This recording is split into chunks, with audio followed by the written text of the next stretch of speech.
Baik, Assalamualaikum warahmatullahi wabarakatuh. Waalaikumsalam warahmatullahi wabarakatuh. Waalaikumsalam warahmatullahi wabarakatuh. Selamat pagi adik-adik mahasiswa. Selamat pagi, Ibu. Pagi Ibu.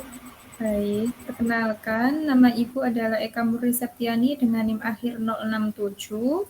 Di sini saya menyampaikan materi bersama Ibu Ira. Silakan Ibu Ira. Baik, perkenalkan adik-adik. Nama Ibu Ira Ramadita dengan NIM akhir 078.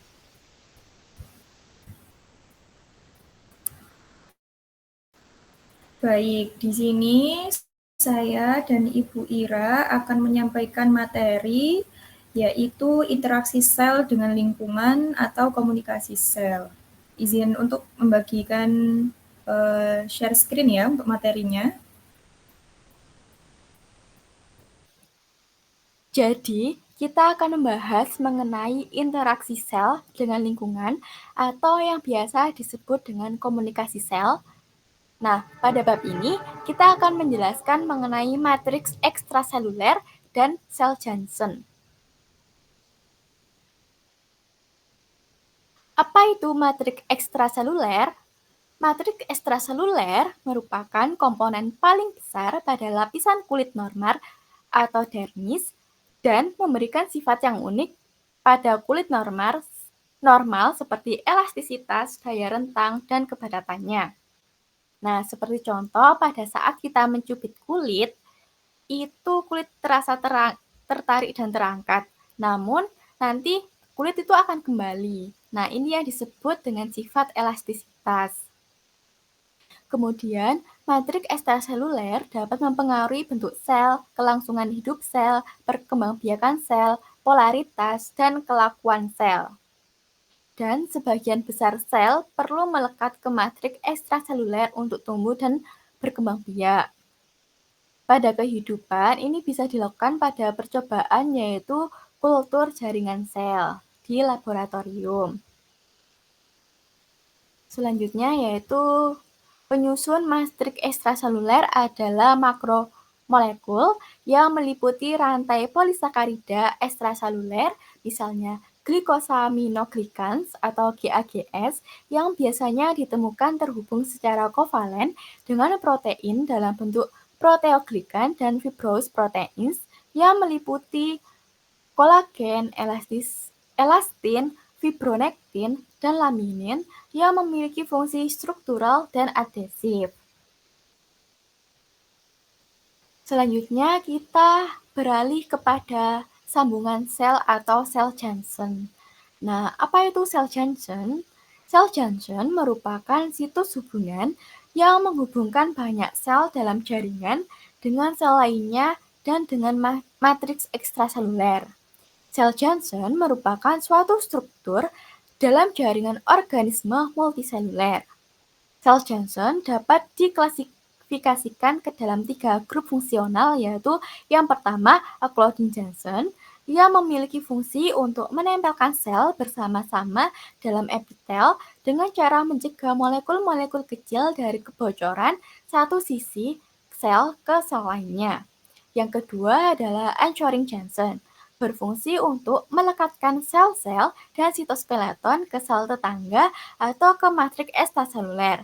Dan yang ketiga adalah communication Johnson, yang berfungsi untuk memerantai jalan lintasan sinyal-sinyal kimiawi atau elektrik dari satu sel yang sedang berinteraksi ke sel lainnya. Nah, klasifikasi fungsional sel Johnson kan dibagi menjadi 3. Nah, pada bagian-bagian ini dibagi menjadi lagi. Yang pertama, Claudine Johnson meliputi thick Johnson atau sambungan ketat yang terjadi pada vertebrata, sedangkan pada invertebrata adalah septate Johnson.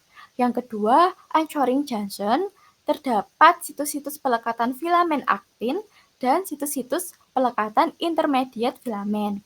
Pada situs-situs pelekatan filamen aktin dibagi menjadi 2, sel-sel Johnson adherent Johnson dan sel-sel Johnson focal atau focal adhesion. Dan sedangkan situs-situs pelekatan intermediate filamen adalah cell head junction atau desmosom dan cell matrix junction atau hemidesmosom. Dan yang ketiga, communicating junction meliputi gap junction, sambungan celah, chemical synapses, dan plasmodesmata yang terjadi pada tumbuhan. Nah, gambar tersebut adalah types of cell junction yang ada ketiga tadi. Ada thick junction dan anchoring junction, gap junction. Pada thick junction ini terdapat interlocking junction protein yang ini berwarna biru.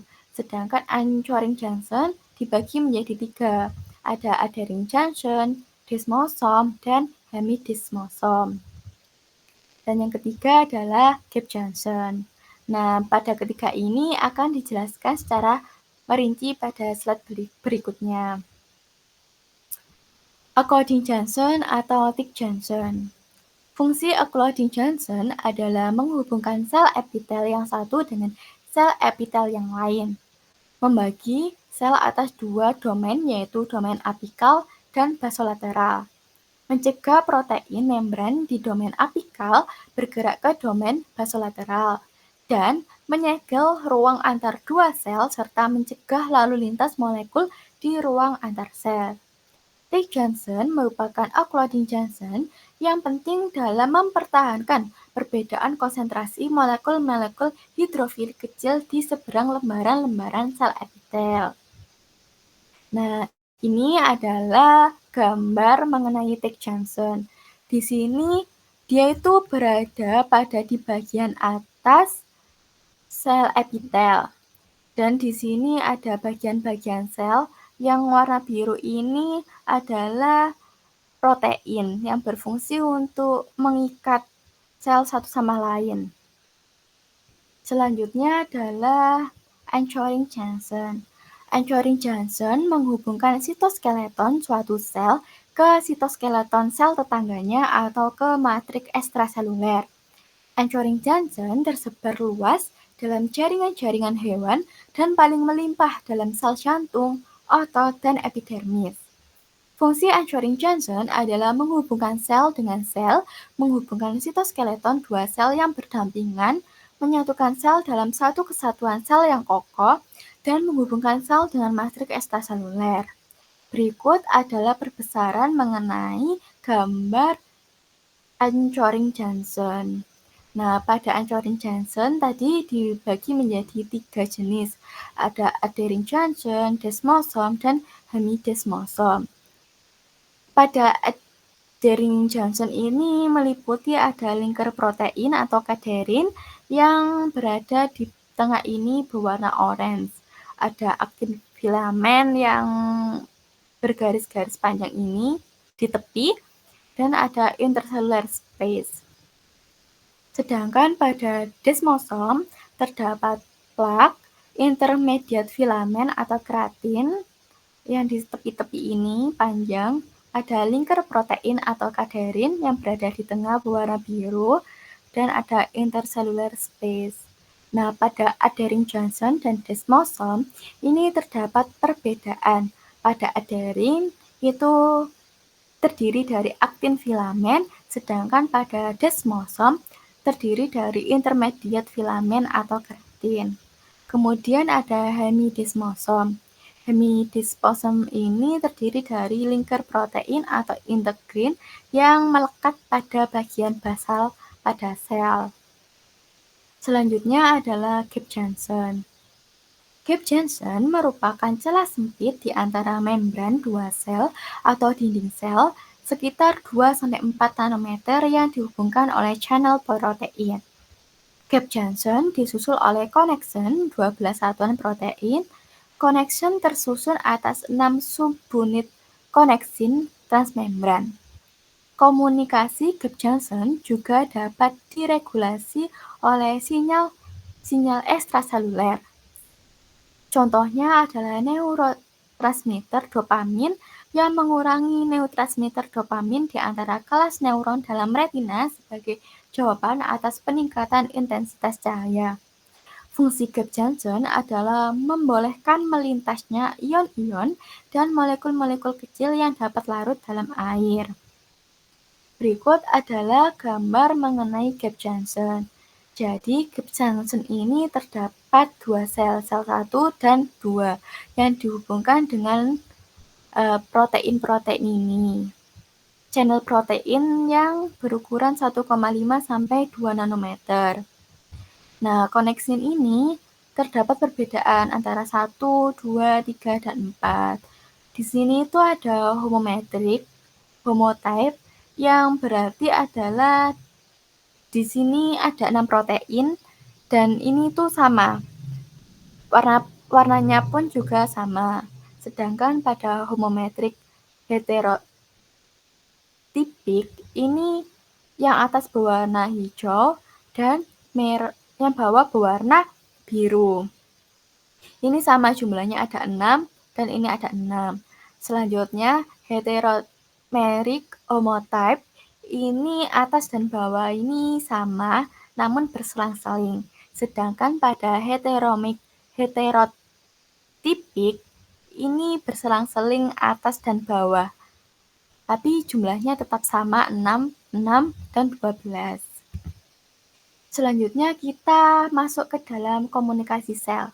Nah, apa itu komunikasi sel? Komunikasi sel adalah sel-sel dalam makhluk hidup multiseluler yang saling berkomunikasi. Komunikasi sel ini menggunakan molekul sebagai sinyal. Molekul-molekul ini antara lain protein, peptida, nukleotida, asam amino, steroid, dan beberapa lipid. Molekul-molekul ini ada yang terdapat pada membran atau disekresikan melalui eksositosis. Komunikasi sel. Molekul-molekul sinyal akan berikatan dengan reseptor yang ada di permukaan sel. Reseptor bersifat spesifik dengan molekul lainnya. Jadi pada gambar ini terdapat signal molekul.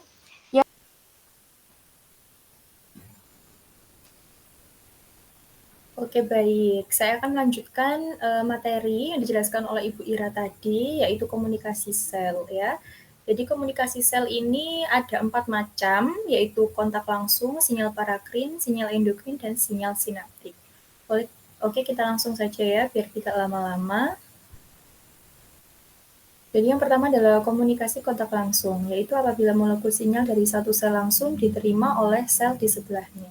Jadi karena dia tempatnya ini dekat, maka dia bisa mentransfer sinyalnya secara cepat ya. Dia ini lewat dari gap junction ya. Karena dia lewatnya gap junction, maka molekul yang masuk ini juga harus kecil. Nah, karena sinyal molekulnya kecil itu dia di ukuran 1,5 sampai 2 nanometer. Selanjutnya yaitu sinyal parakrin ya. Jadi sinyal parakrin ini apabila sinyal molekul dari sel diterima oleh sel-sel di sekitarnya. Nah, ini yang kayak telur ini, yang tengahnya ungu, dia adalah sel penghasil sinyal. Dia akan mengsekreksikan molekul ya, sinyal molekul, lalu dia akan diterima oleh sel di sekitarnya. Nah, siapa sih yang menerima sel-sel itu? Ya, yang menerima adalah reseptornya. Selanjutnya yaitu sinyal endokrin. Sinyal endokrin ini adalah sinyal hormon ya. Karena dia hormon, letaknya ini dia jauh, maka dia lewat pembuluh darah. Jadi molekul sinyalnya ini lewat pembuluh darah menuju sel target, begitu ya. Selanjutnya yaitu sinyal sinaptik. Untuk sinyal sinaptik ini dia adalah komunikasi sel saraf. Karena dia sel saraf dan letaknya jauh, maka dia ini memanjang untuk mendekati sel targetnya. Nah, karena bisa memanjang, maka dia ini tidak perlu masuk ke pembuluh darah. Setelah selnya ini memanjang, mendekati sel target, maka dia akan mengeluarkan neurotransmitter ke sel target ya, seperti ini pada gambar. Nah, yang memanjang ini namanya akson, sedangkan sel target ini namanya dendrit. Ya, ini selanjutnya ada rangkuman gambar ya, ada endokrin, parakrin, neuron atau sinaptik, dan kontak dependen. Ini saya akan jelaskan ulang biar kalian juga akan lebih paham ya. Untuk sinyal endokrin ini ya, karena dia tadi letaknya jauh ya, sel endokrin menghasilkan yang namanya molekul selnya yaitu hormon. Hormon ini dia akan masuk ke dalam sel pembuluh darah ya, karena dia tadi letaknya jauh maka dia lewat pembuluh darah untuk sampai ke sel target. Setelah dia dekat, saat mau masuk ke sel target, dia akan menemui yang namanya reseptor. Nah, reseptor ini dia akan terjadinya aktivasi sel sinyal itu tadi setelah dia diterima oleh reseptor. Nah, reseptor ini dia menyesuaikan dengan bentuk ya, jadi harus sama karakteristik sel sinyal sama reseptornya. Setelah klik sama sesuai karakteristiknya, maka sel sinyal akan mengalami aktivasi dan masuk ke dalam sel target seperti itu. Untuk yang selanjutnya, yang gambar B ini adalah sel parakrin ya, sinyal parakrin ya. Jadi di sini ada sel penghasil sinyal yang mengekskresikan molekul sinyalnya lalu diterima oleh sel di sekitarnya. Ya, sama seperti endokrin, dia akan diterima oleh yang namanya reseptor. Baru dia akan masuk ke dalam sel target. Yang selanjutnya yaitu sinyal neuron atau sinaptik ya. Karena dia ini tadi sel saraf, maka dia akan melakukan yang namanya pemanjangan untuk mendekati sel target. Setelah dia memanjang dan mendekati sel target, maka dia akan mengeluarkan sinyalnya yaitu neurotransmitter yang diterima oleh reseptor dan akan mencapai sel target. Untuk yang terakhir ini gambar dia adalah kontak dependent atau kontak langsung. Ya, di mana ini letaknya dekat, jadi dia bisa langsung mencapai sel target ya. Sinyal penghasil ya, sel penghasil sinyal ini bisa mentransferkan sinyalnya dengan cara yang cepat karena dia tempatnya berdekatan dengan sel target ya. Ini melewati yang namanya gap junction tadi yang sudah saya jelaskan di awal. Gap junction ini karena dia lewatnya di gap junction, maka ukuran partikel molekulnya juga harus kecil. Untuk ukurannya tadi 1,5 sampai 2 nanometer seperti itu. Selanjutnya kita akan membahas yaitu komunikasi sel pada organisme uniselular dan multiselular ya. Jadi untuk komunikasi pada organisme multiselular ini yaitu antar organisme sel di dalam organisme tersebut. Untuk komunikasi antar sel yaitu bagaimana sel itu menginterpretasikan sinyal yang ada. Untuk yang komunikasi sel melalui beberapa tahap ini yaitu perubahan bentuk informasi pada tahapan penyampaian sinyal ke target, yaitu sinyal transduksi ya namanya. Ya, ini kita langsung ke gambar saja biar kalian juga lebih jelas. Ya, ini komunikasi sel pada organisme uniselular dan multiselular ya. Jadi ini molekul sinyalnya akan menjumpai yang namanya reseptor ya, karena reseptor ini memakai yang namanya lock and key ya, prinsip lock and key yaitu kunci dan gembok. Jadi sinyal harus sesuai dengan reseptornya. Setelah dia sesuai, maka dia akan aktivasi. Setelah diaktifasi, dia akan masuk ke dalam sel, lalu dia akan bereaksi. Lah di sini dia di intraselular ini sinyalnya akan bereaksi dan melakukan tugasnya ya. Selanjutnya yaitu langkah-langkah komunikasi sel. Nah, ini tadi. Yang pertama dia sintesa molekul sinyal oleh sel yang memberi sinyal. Yang kedua, dia melepaskan molekul sinyal oleh sel yang memberi sinyal menuju ke sel target. Untuk yang ketiga, dia mengikat sinyal oleh reseptor spesifik ya, karena itu tadi dia pakai prinsip lock and key ya. Jadi dia reseptornya itu spesifik pada sel target yang menyebabkan aktivasi reseptor ya. Itu seperti yang sudah saya jelaskan tadi ya. Lalu yang keempat, dia inisiasi satu atau lebih menuju jalur transduksi sinyal di dalam sel. Untuk yang kelima, dia terjadi perubahan spesifik fungsi, metabolisme, atau perkembangan sel. Lalu yang terakhir, dia pembuangan sinyal yang mengakhiri respons sel. Jadi, sel yang sudah tidak digunakan lagi pada saat reaksi, maka akan dibuang ya, agar responnya juga berakhir seperti itu. Selanjutnya yaitu ada 3 tahap sinyalin atau komunikasi pada sel. Jadi ini ada gambarnya ini ya, saya akan jelaskan. Jadi yang pertama adalah molekul sinyal ya. Sinyal molekul ini dia akan menemui reseptor. Nah, sinyal molekul ini tempatnya ada di luar. Nah, setelah dia menemui reseptor, maka dia akan aktivasi. Ya, syaratnya untuk menemui reseptor ini dia harus sesuai karakteristiknya dengan reseptor. Nah, ini reseptornya ada di membran ya. Kebetulan dia ada di membran plasma. Lalu setelah dia menemui reseptor si sinyal ini tadi, dia akan melakukan aktivasi ya, terjadi aktivasi, lalu dia akan ke transduksi, dia masuk ke dalam sitoplasma, dia reaksi ya, karena sudah aktivasi. Setelah aktivasi ya, dia akan ke tahap ketiga yaitu respon. Nah, di sini dia akan melakukan tugasnya ya, seperti itu. Selanjutnya, nah ini ada penjelasannya ya. Jadi 3 tahap signaling pada sel. Yang pertama yaitu reception, yaitu agak mirip dengan pengenalan enzim dengan substratnya, yaitu kompleks enzim substrat ya, sama dengan hipotesis kunci dan gembok dari pengenalan enzim dan substrat.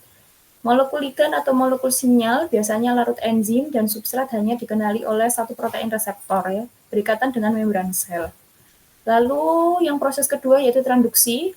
Transduksi ini menimbulkan perubahan konfirmasi pada reseptor. Perubahan konformasi ini menyebabkan reseptor berinteraksi dengan molekul intraselular lainnya. Transduksi ini mungkin menyebabkan banyak perubahan konformasi atau struktural pada protein seluler lainnya, misalnya enzim yang tidak aktif menjadi aktif. Lalu yang ketiga, dia akan terjadi reaksi respon lah. Biasanya berupa aktivasi seluler sebagai katalisis enzim atau penyusunan kembali sitoskeleton atau aktivitas gen yang spesifik. Ya, seperti itu. Nah, ini selanjutnya kita akan membahas tipe reseptor ya. Tadi saya sudah jelaskan bahwa reseptor itu harus sesuai dengan karakteristiknya dengan molekul sinyal ya. Jadi ada 2 tipe reseptor ternyata ya. Ada reseptor intraselular dan reseptor permukaan sel. Reseptor intraselular itu ada yang lambat, yaitu mengubah ekspresi gen, dan cepat, yaitu mengubah fungsi protein. Contohnya reseptor intraselular yang cepat adalah sinyal gas nitrat oksida yang berikatan secara langsung dengan enzim di bagian dalam sel target. Selanjutnya kita akan membahas reseptor di dalam sel ya. Jadi ini ada gambarnya. Ini kita memakai contoh testosteron yang berperan dalam mengontrol karakteristik jenis kelamin pria.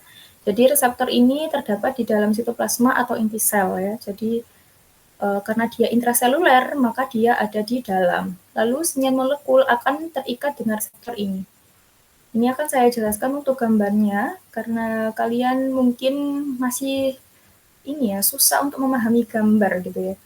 Jadi saya akan menjelaskan sedikit nih, bahwa hormon ini, sel sinyal yang dihasilkan, yaitu hormon, akan masuk ke dalam membran plasma. Setelah masuk ke dalam membran plasma, ini dia akan menemui reseptor protein. Setelah klik dengan reseptor protein, hormon reseptor ini akan menjadi kompleks. Ya. Setelah kompleks, hormon di reseptor ini masuk ke dalam inti sel melalui pori. Ini ya. Dia melalui pori masuk ke dalam inti sel, lalu dia melakukan fungsinya ya, proses transduksi tadi ya. Dia melakukan proses transduksi, merubah konformasinya melalui tugasnya yaitu mempengaruhi DNA menjadi RNA ya, untuk melakukan ekspresi genetik ya, transkrip ya menjadi mRNA. Lalu mRNA ini akan keluar melalui pori untuk mencari ribosom untuk ditranslasi membentuk protein baru seperti itu ya. Jadi ini tuh protein apa sih? Ya. Jadi protein yang terkait dengan hormon itu atau protein yang spesifik untuk membentuk karakteristik jenis kelamin pria. Karena ini hormonnya testosteron seperti itu ya. Yang selanjutnya ini ada penjelasannya ya, reseptor permukaan sel, reseptor membran, reseptor transmembran ya. Jadi reseptor yang tertanam dalam membran plasma sebuah sel ya. Lalu mereka itu bertindak dalam persinyalan sel dengan menerima atau mengikat molekul ekstraseluler. Lalu reseptor permukaan sel merupakan protein integral membran khusus yang memungkinkan komunikasi antara sel dan ruang ekstraseluler. Contoh molekul ekstraseluler itu dapat berupa hormon, neurotransmitter, sitokin, faktor pertumbuhan, molekul adhesi sel, atau nutrien. Molekul ini bereaksi dengan reseptor untuk menginduksi perubahan metabolisme dan aktivitas sel dalam proses transduksi sinyal ya. Jadi pengikatan ligan ini mempengaruhi perubahan kimia yang mengalir melalui membran sel. Jadi selanjutnya yaitu yang terakhir ya ini. Jadi reseptor permukaan sel ya di membran sel. Dia letaknya di membran sel karena dia di permukaan ya.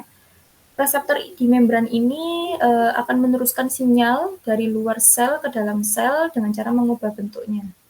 Terus kegagalan fungsi pada reseptor permukaan sel ini dihubungkan dengan beberapa penyakit, yaitu miskanker, penyakit jantung, dan asma. Seperti itu ya.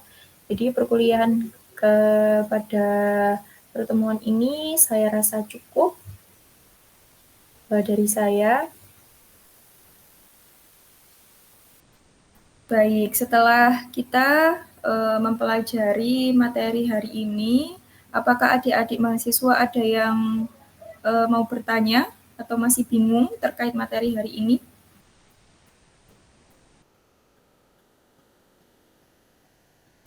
Iya, Mbak Feriska, silakan.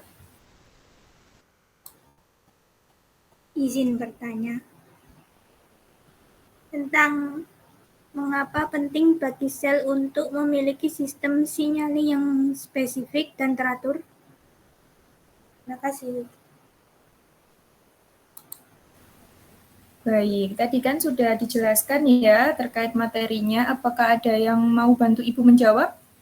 Oh iya, Mbak Aulia, silakan. Baik, terima kasih atas kesempatan untuk menjawabnya, Ibu. Jadi izin menjawab pertanyaan dari Mbak Feriska. Tadi di pertanyaannya, mengapa penting bagi sel untuk memiliki sistem signaling yang spesifik dan juga teratur ya? Menurut saya, sistem signaling sel yang spesifik dan teratur itu sangat penting karena memungkinkan sel untuk merespons dengan tepat waktu, sesuai jenis sinyal, dan dalam intensitas yang sesuai. Nah, ini memastikan keseimbangan dan juga koordinasi berbagai fungsi tubuh seperti pertumbuhan, metabolisme, dan juga respon imun. Sekian jawaban dari saya, Ibu. Sangat bagus sekali, Mbak Aulia. Terima kasih ya. Apakah sudah menjawab, Mbak Feriska? Sudah, Ibu Eka.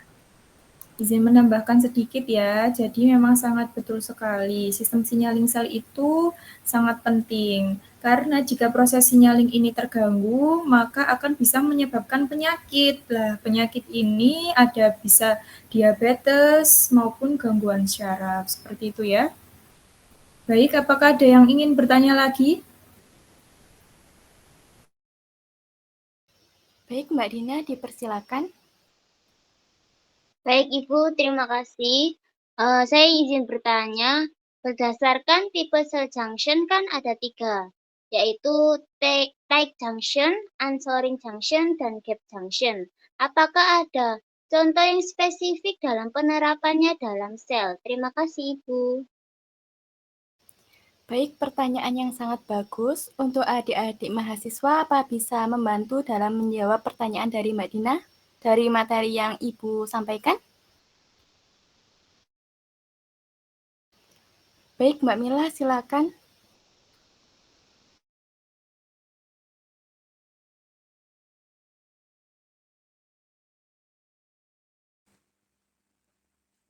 Baik, Ibu, terima kasih atas kesempatannya.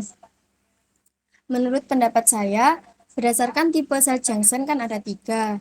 Nah, contohnya itu yang pertama ada pada tight junction, contohnya pada sel usus, karena pada sel usus tersebut berfungsi dalam mempertahankan cairan dalam lumen usus dengan plasma darah. Yang kedua, ada anchoring junction. Demosom terdapat di otot jantung. Nah, yang berfungsi menahan gaya saat kontraksi otot jantung. Yang ketiga, pada gap junction. Salah satunya yaitu pada sel epitel hati atau hepatosit. Karena terjadi pertukaran molekul kecil seperti ion dan metabolit. Terima kasih, Bu. Ya, jawaban dari Mbak Mila sudah benar. Apakah Mbak Dina sudah menerima jawaban dari Mbak Mila? Karena sudah sempurna. Sudah, Ibu. Terima kasih. Baik, dari adik-adik apa ada yang ingin ditanyakan lagi? Sudah cukup, Ibu. Sudah, Ibu. Baik, untuk pertemuan minggu ini, Ibu